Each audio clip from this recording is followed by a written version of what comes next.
Assalamualaikum warahmatullahi wabarakatuh. Perkenalkan, saya Ade Abdul Sapinka dengan NIM terakhir 328 kelas 5E Hukum Ekonomi Syariah.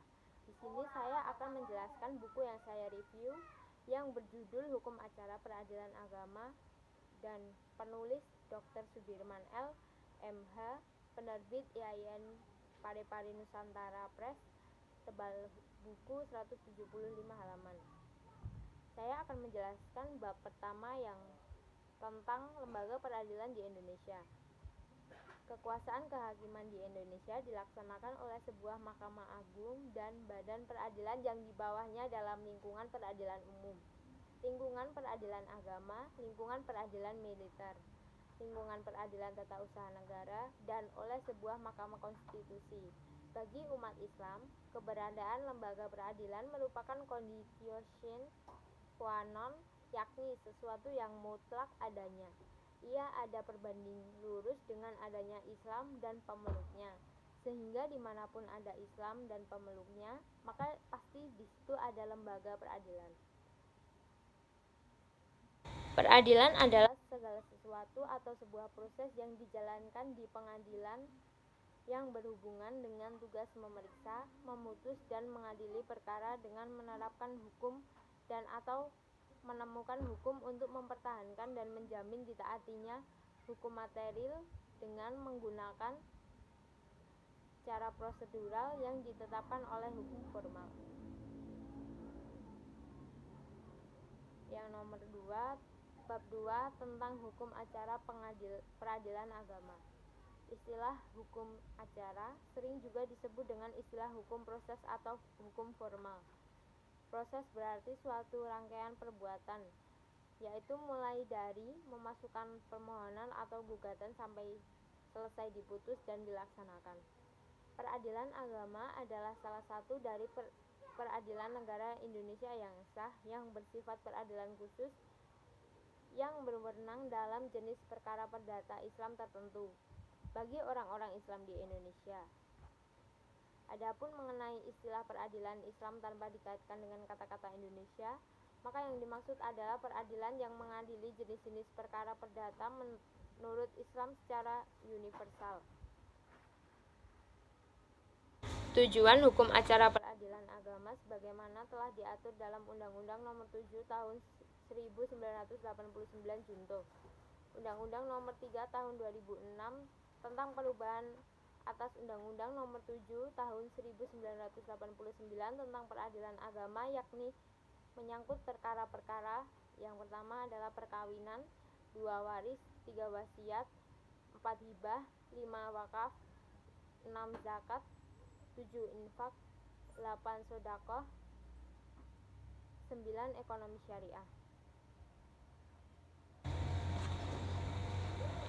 Fungsi hukum acara peradilan agama. Hukum acara peradilan agama mempunyai fungsi sebagai berikut. Yang pertama, fungsi mengadili, judicial power, yaitu memeriksa dan mengadili perkara-perkara yang menjadi kewenangan pengadilan agama di wilayah hukum masing-masing. Yang kedua, fungsi pengawasan, yaitu mengadakan pengawasan atau pelaksanaan tugas dan tingkah laku hakim, panitera atau sekretaris dan seluruh jajarannya. Yang ketiga, fungsi pembinaan, yaitu memberikan pengarahan, bimbingan, dan petunjuk kepada jajarannya, baik yang menyangkut tugas teknis yudisial, administrasi, peradilan maupun administrasi umum. Yang selanjutnya saya akan menjelaskan tentang bab 3 yaitu gugatan dan permohonan pada peradilan agama di Indonesia.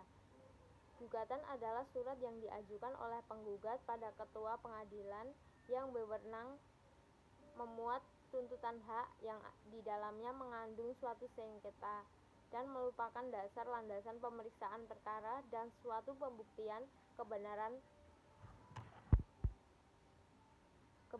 suatu hak.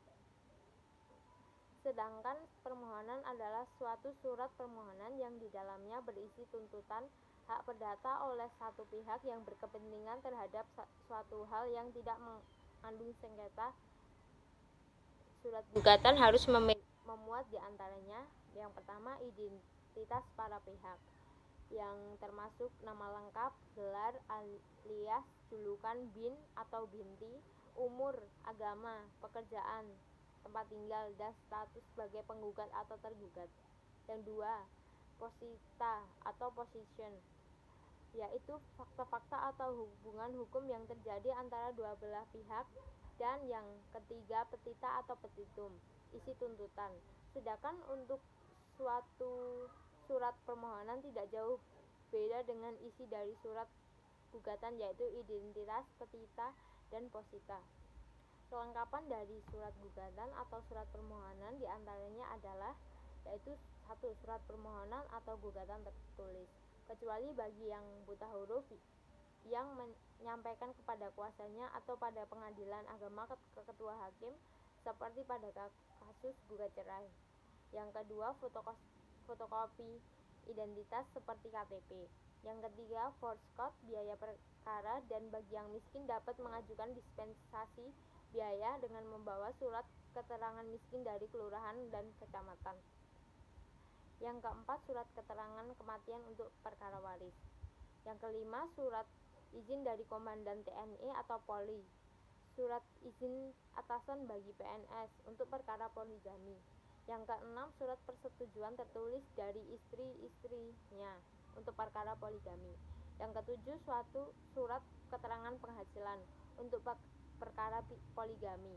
Yang kedelapan, salinan atau fotokopi akta nikah untuk perkara gugat cerai, permohonan cerai, gugatan nafkah istri, dan lain-lain. Salinan atau fotokopi akta cerai untuk perkara nafkah idah, gugatan tentang mut'ah. Yang ke-10, surat keterangan untuk bercerai dari kelurahan. Kewenangan peradilan agama tentang gugatan dan permohonan, kewenangan relatif atau relatif kompetenti adalah kekuasaan dan wewenang yang diberikan antara pengadilan dalam lingkungan yang sama atau wewenang yang berhubungan dengan wilayah hukum antara pengadilan agama dalam lingkungan peradilan agama. Terdapat beberapa pengecualian kewenangan relatif perkara gugatan pada pengadilan agama, diantaranya permohonan cerai talak yang diatur dalam pasal 66 ayat 2 UU nomor 7 tahun 1989, dan perkara gugat cerai yang diatur dalam pasal 73 Undang-Undang nomor 7 tahun 1989. Yang bab keempat, prosedur penerimaan perkara di pengadilan agama. Pada prinsipnya, prosedur penerimaan perkara di pengadilan agama ditentukan dengan model unit, yaitu disebut meja 1, meja 2, meja 3, yang masing-masing unit mempunyai tugas dan tanggung jawab sendiri-sendiri tetapi berkaitan satu dengan yang lain.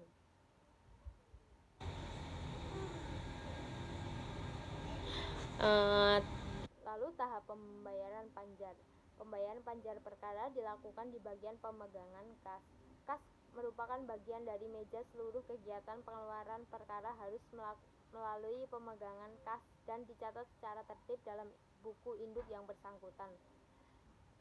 Selanjutnya, pendaftaran. Sebelum perkara diproses oleh pengadilan agama, maka terlebih dahulu perkara tersebut harus didaftarkan oleh pihak pencari keadilan ke kepanitiaan pengadilan agama setempat. Selanjutnya, bab 5 tentang proses pemeriksaan perkara dalam sidang pengadilan agama. Proses pemeriksaan perkara dalam sidang pengadilan agama melibatkan beberapa tahapan. Umumnya proses tersebut mencakup: yang pertama, pendaftaran perkara. Yang kedua, pemeriksaan awal. Yang ketiga, mediasi. Yang empat, persidangan. Yang kelima, pemeriksaan saksi dan ahli. Yang enam, replik. Yang tujuh, putusan. Dan 8, banding atau kasasi. Jika salah satu pihak tidak puas dengan putusan, mereka dapat mengajukan banding atau kasasi ke tingkat pengadilan yang lebih tinggi. Yang bab 6, selanjutnya bab 6 tentang pembuktian. Dalam pengadilan agama, proses pembuktian melibatkan pihak-pihak yang bersengketa untuk membuktikan argumen atau klaim mereka. Beberapa aspek penting dalam pembuktian meliputi bukti tertulis, keterangan saksi, bukti fisik,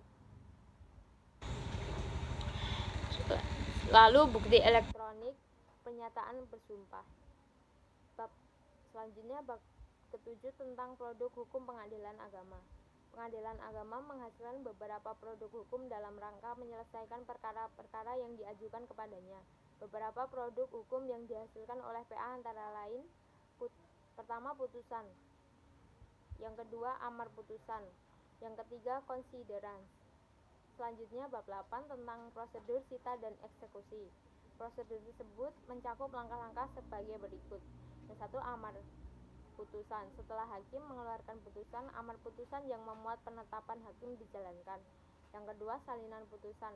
Pihak yang menang menerima salinan putusan sebagai bukti resmi dan dasar pelaksanaan putusan.